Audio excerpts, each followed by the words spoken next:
মায়ের কথা আর কি বলবো, বললে তো অনেকে রাগ করবেন, তাই আর বললাম না আজকে। মায়েরাই মেয়েদের মাইন্ডসেট নষ্ট করে দেয়।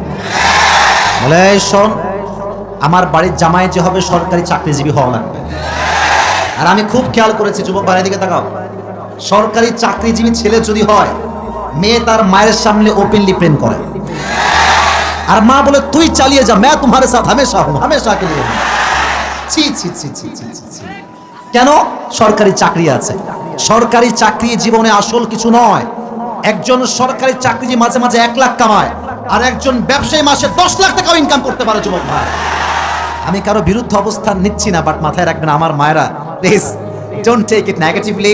I really respect you from my heart. মেয়েদেরকে আমি বড্ড সম্মান করি, বাট আমি দেখতে পাচ্ছি হাজার হাজার যুবকের যৌবন নষ্ট হচ্ছে। মেয়ের মাও চায় টাকা, মেয়ের বাপও চায় টাকা টাকা টাকা টাকা চায়।